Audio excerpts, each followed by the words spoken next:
बिस्मिल्लाहिर्रहमानिर्रहीम। अस्सलाम वालेकुम। मैं हूं मोहम्मद अकरम खोसो। मिनिस्ट्री ऑफ डिफेंस ने जो डिफरेंट जॉब्स के लिए, डिफरेंट पोस्टों के लिए स्क्रीनिंग टेस्ट कंडक्ट किया था, उसका कल रिजल्ट अनाउंस किया गया है और हम बात करेंगे यहाँ पर पर्टिकुलरली अबाउट असिस्टेंट डायरेक्टर, जो एडी का पोस्ट है, उसको लेकर। अब जो नेक्स्ट फेज है वो है डिस्क्रिप्टिव यानी कि रिटन पार्ट, जिसमें दो पेपर्स होते हैं, एक करंट अफेयर्स का और दूसरा इंग्लिश एसे का। ये 2022 में 19, 18, 15, 16 में यही पैटर्न फॉलो किया था एमओडी ने, यानी कि दो पेपर्स एक ही दिन में, एक करंट अफेयर्स और दूसरा इंग्लिश एसे का। और इस मर्तबा भी मेरे ख्याल में यही पैटर्न को फॉलो किया जाएगा, या कोई स्लाइट डिफरेंस हो वो अलग बात है। मैंने पहले ही कहा था आप तमाम फ्रेंड्स को कि चाहे एडी का पोस्ट है, सब इंस्पेक्टर, किसी भी पोस्ट के लिए जैसे ही आप अपीयर हुए स्क्रीनिंग टेस्ट में, तो उसके फ़ौरन बाद आप शुरू करें उसका डिस्क्रिप्टिव का प्रिपरेशन। कोई वेट मत करें, क्योंकि हमारे पास टाइम बहुत कम मिलता है हमें, और ऐसा ही हुआ। अब कल यानी कि 8 मई को रिजल्ट अनाउंस किया गया स्क्रीनिंग टेस्ट का, और आपका डिस्क्रिप्टिव है 11 मई को और 12 मई को।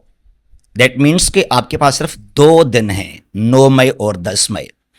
अब यहां पर हम कोई हार्ड वर्क तो नहीं करेंगे, यहां पर स्मार्ट वर्क को फॉलो करना है। जो मोस्ट इंपॉर्टेंट टॉपिक्स हैं उनको जल्दी में हमें देखना है, कवर करना है। बात करते हैं करंट अफेयर्स को लेकर। करंट अफेयर्स, पाकिस्तान अफेयर्स, चाहे नेशनल इश्यूज हों, also international issues and conflicts, मेरे पास कोई 10-12 आपके लिए बहुत इंपॉर्टेंट टॉपिक्स हैं जो करंट अफेयर्स के पेपर में और ऐसे में भी यही सवाल आ सकते हैं। एक बात याद कीजिएगा, यहां पर कोई आपको चॉइस नहीं मिलेगा करंट अफेयर्स के पेपर में। 5 या 6 क्वेश्चंस होते हैं, आपको तमाम क्वेश्चंस अटेम्प्ट करने होते हैं। डोंट लीव एनी क्वेश्चन, याद कीजिएगा। टाइम कम है, जैसा भी है, 5 क्वेश्चंस हैं, 6 क्वेश्चंस हैं, चॉइस यहां पर नहीं मिलता आपको। और इंग्लिश एसे में आपके पास चॉइस है, कोई आपको 5 या 6 टॉपिक्स दिए जाते हैं, कोई भी एक पर आप ऐसे लिखें। अच्छा, तो जो हमारे पास कुछ इंपॉर्टेंट टॉपिक्स हैं करंट अफेयर्स को लेकर, पाकिस्तान अफेयर्स को लेकर, उनको लाजमी आप देखें। 5-6 टॉपिक्स हैं about Pakistan affairs, about Pakistan. पहला है Pakistan economic crisis and IMF bail out.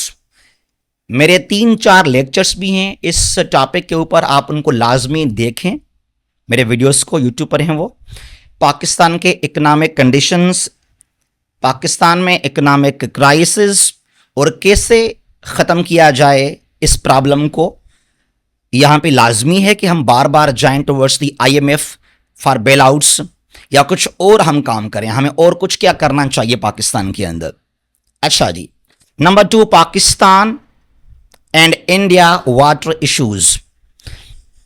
Indus water treaty को लेकर, या रावी पर जो अभी बनाया इंडिया ने, जो है एक बैराज, तो उसको लेकर पठानकोट में वहां पर, तो अब मुकम्मल तौर पे इंडिया जो है वो रावी को ख़त्म करना चाहता है पाकिस्तान में। नो रावी इन पाकिस्तान।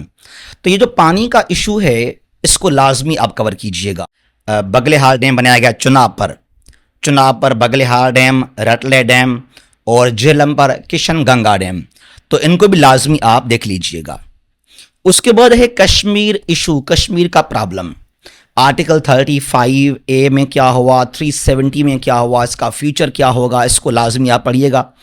उसके बाद Iran Pakistan IP gas pipeline, जो आजकल बहुत डिस्कस हो रहा है, और पाकिस्तान ने यह कहा बार बार कि ईरान पर सैंक्शंस हैं, तो लिहाजा हम इस प्रोजेक्ट को कंटिन्यू नहीं कर सकते हैं।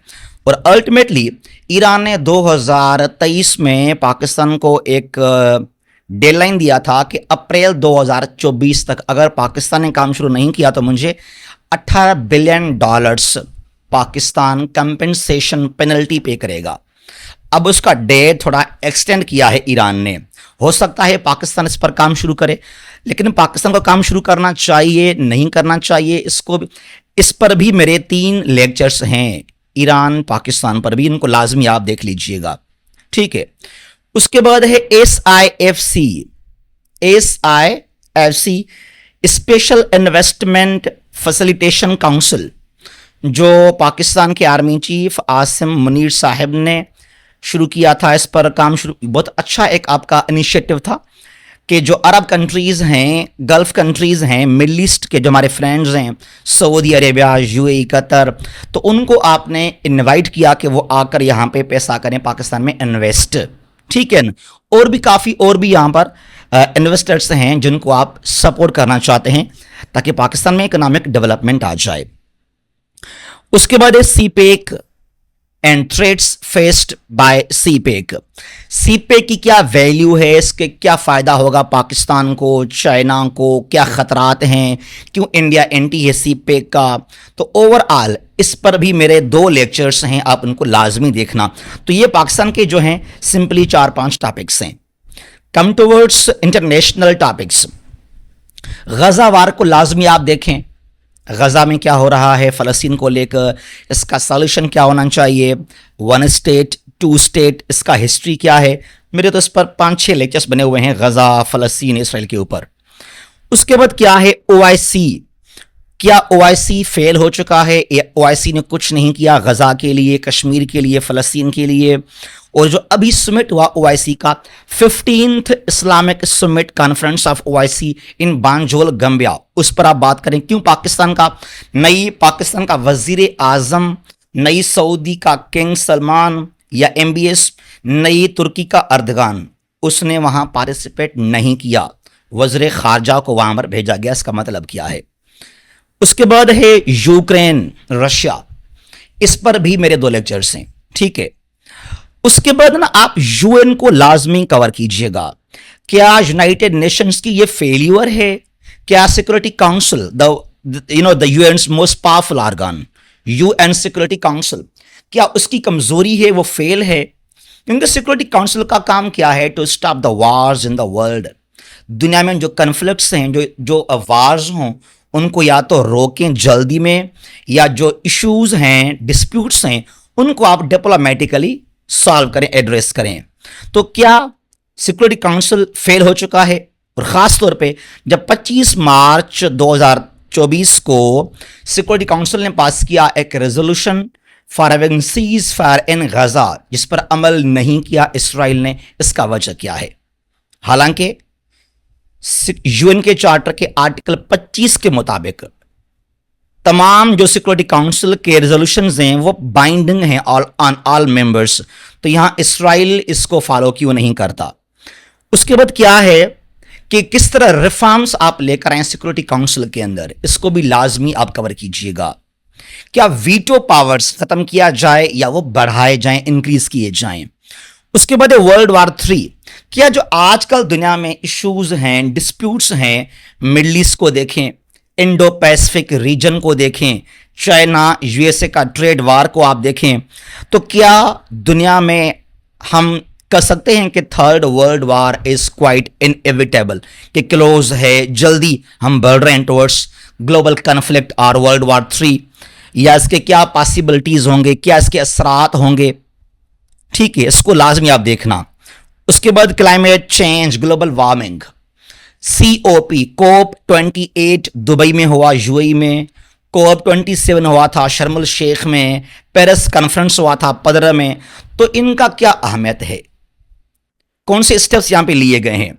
और according to IPCC and global climate risk index, जो साउथ एशिया है, साउथ ईस्ट एशिया है, it is more prone to climate change. बहुत ज़्यादा इफेक्ट जो हैं वो यहाँ पर हैं क्लाइमेट चेंज के, पाकिस्तान, इंडिया, बांग्लादेश, ये इंडोनेशिया, फिलिपाइनीज, इन जगहों पर। ठीक है न। और उसके अलावा यहाँ पर है आपके लिए Indo Pacific region, Pacific ocean है, या साउथ चाइना सी को आप देख लें, या जो है आपका ईस्ट चाइना सी, वहाँ अभी बड़ा इशू भी किया है, हंगामा भी किया है।